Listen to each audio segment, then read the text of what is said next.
Assalamualaikum warahmatullahi wabarakatuh dan selamat pagi. Kami adalah dari kumpulan 2 dan tajuk kami adalah Adat Resam Perkahwinan menurut perspektif peradaban 3 kaum utama di Malaysia.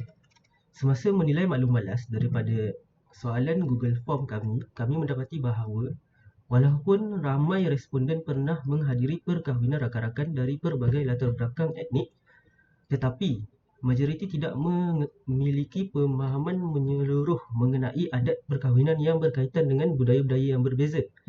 Oleh sebab itu, matlamat kami adalah untuk membuat kajian dan memberikan penerokaan yang lebih mendalam mengenai adat perkahwinan yang berkaitan dengan 3 bangsa utama di Malaysia.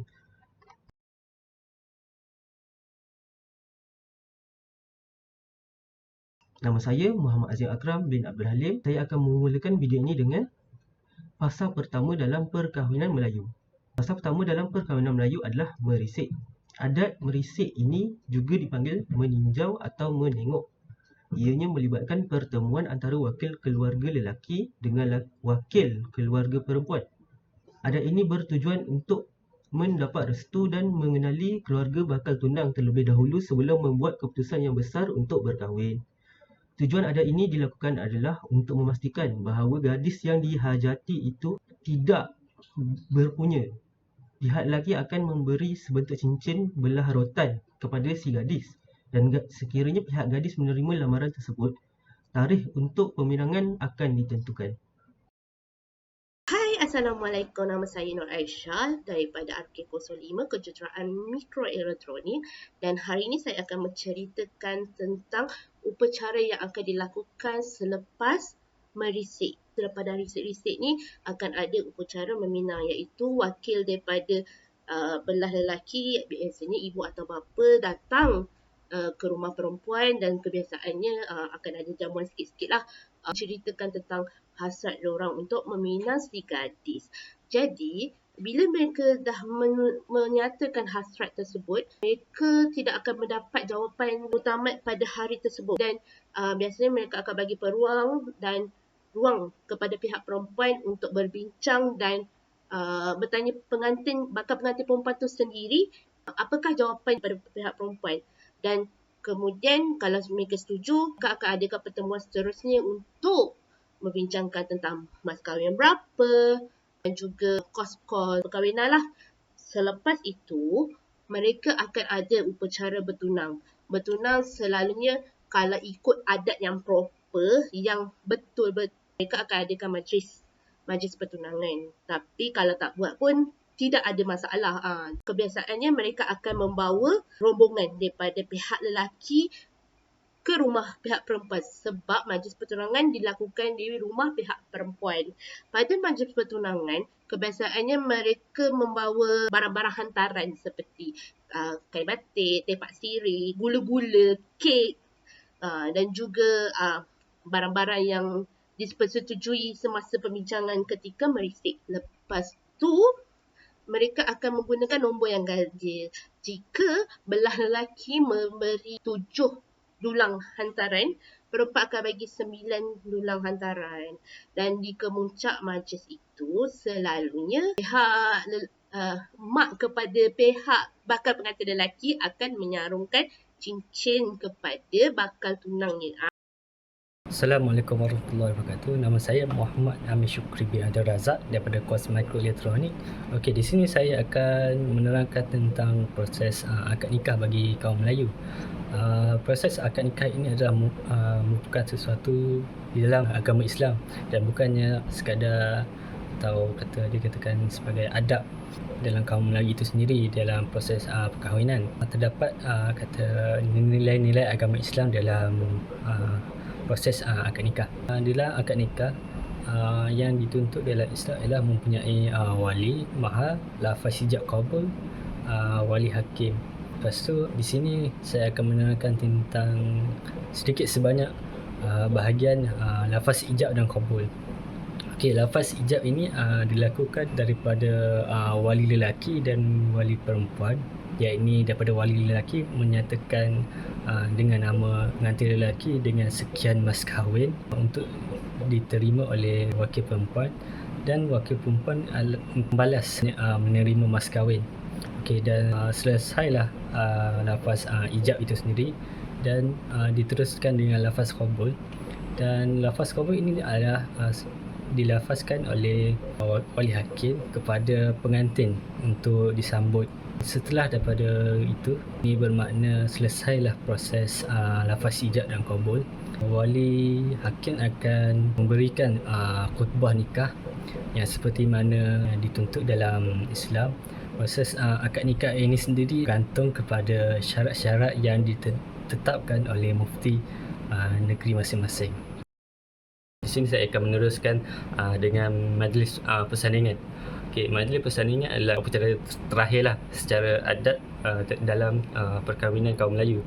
Okey, dalam upacara ini sekiranya majlis persandingan ini dilakukan oleh rumah pengantin wanita ataupun di mana seperti kalau dewan atau sebagainya, pengantin lelaki yang datang akan disambut dengan alunan kompan dan sedikit persembahan silat untuk memeriahkan lagi majlis. Okey, seterusnya pengantin lelaki ini akan dibawa masuk ke atas pelamin yang sudah dinantikan oleh pasangannya sendiri untuk dilakukan menepuk tawa bagi kedua pasangan pengantin serta alunan kompan lah untuk memeriahkan lagi majlis. Sekian, terima kasih.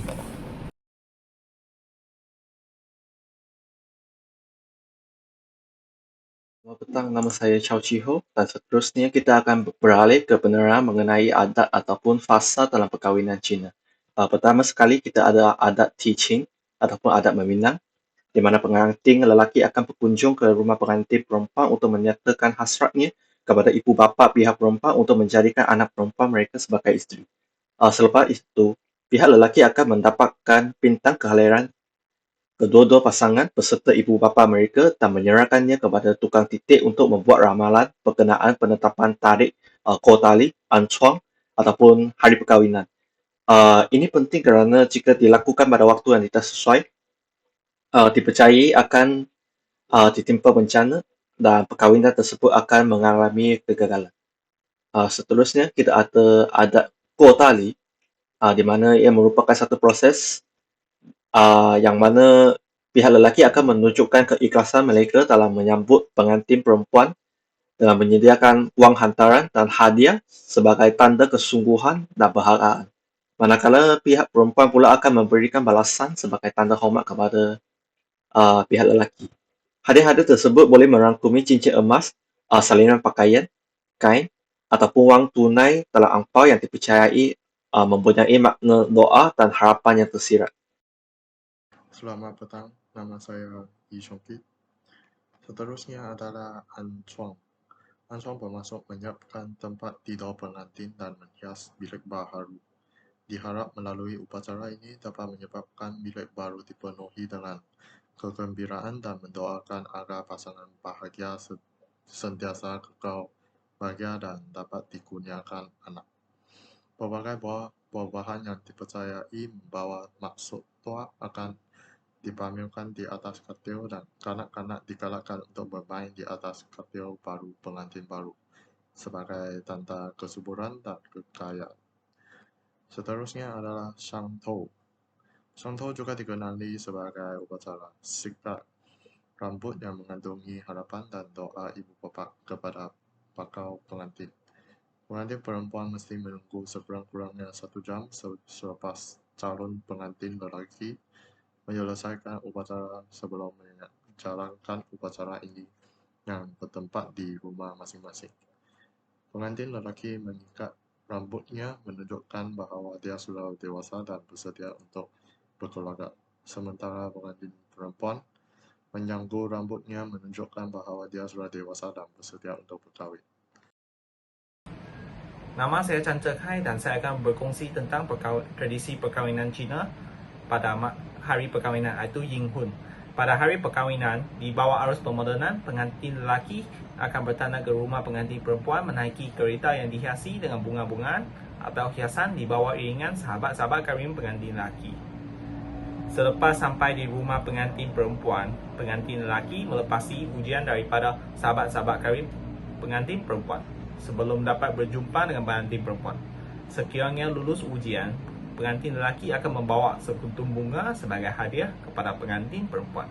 Pengantin lelaki mengangkat selendang yang menutupi wajah pengantin perempuan, mencium pipi pengantin perempuan dan kedua-dua belah pihak bertukar cincin perkahwinan. Akhirnya, majlis perkahwinan berakhir dengan upacara teh di mana-mana kedua-dua belah pengantin akan menuang teh kepada ibu bapa masing-masing.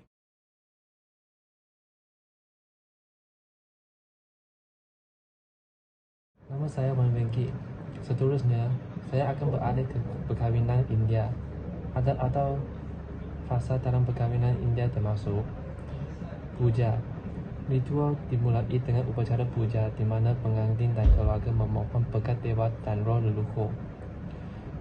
Suasana penuh spiritualitas dan doa ini mencipta fondasi yang kuat untuk memulai kehidupan bersama. Kedua, haldi. Pengantin dan pengantin wanita mengalami upacara haldi di mana tubuh mereka diolesi dengan campuran kunyit dan minyak untuk membersihkan dan menyegarkan. Selain memberikan kilau pada kulit, momen ini juga diisi dengan tawa dan keceriaan dari keluarga dan teman-teman. Ketiga, menghendi. Pengantin perempuan mendapatkan tato henna yang indah pada tangan dan kaki sebagai simbol keberuntungan dan cinta. Proses ini juga menjadi kesempatan untuk bersosialisasi dan merayakan kecantikan yang akan terpancar dalam pernikahan. Selamat petang semua, nama saya Hin Shizun dari Microelectronic Engineering. Saya akan teruskan penerangan tentang adat resam perkahwinan India. Wamala. Wamala merupakan pertukaran gerenda bunga antara pengantin, yaitu menandakan penerimaan dan persetujuan satu sama lain sebagai pasangan hidup. Momen ini penuh dengan kegembiraan dan terkadang sedikit pasangan ceria antara pengantin dan keluarga. Yang seterusnya, Saptabadi. Pasangan haruslah mengambil 7 langkah bersama, mewakili 7 janji suci untuk kehidupan bersama yang bahagia. Setiap langkah diiringi doa, menciptakan ikatan spiritual yang mendalam di antara mereka. Kanyadaan. Kanyadaan adalah upacara penyerahan pengantin perempuan dari keluarga orang tua kepada keluarga calon suami. Momennya penuh emosi dan kehangatan, yaitu juga menandakan perpindahan tanggung jawab dan kasih sayang. Mangkau Sutra. Pengantin wanita menerima gelang Mangkau Sutra dari pengantin, yang itu juga menandakan status perkawinan mereka. Simbol ini memegang makna mendalam sebagai tanda kesetiaan dan cinta abadi. Salam sejahtera dan salam Unimed. Nama saya Tan Chi Jing dari Kejuruteraan Elektronik.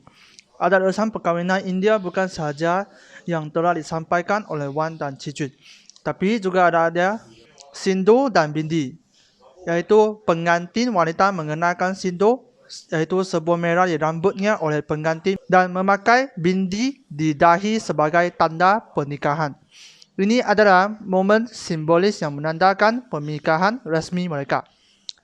Asyirwad yaitu pemberian berkat oleh orang tua dan tetua kepada pasangan baru sebagai doa untuk kebahagiaan dan kesuksesan. Suasana penuh kasih sayang dan dukungan dari keluarga yang bersatu. Akhirnya, keluarga dan tamu bersama-sama merayakan dengan pesta makan malam atau perayaan lainnya. Suasana penuh kegembiraan dan kebersamaan menciptakan kenangan indah untuk pasangan yang baru menikah dan para tamu.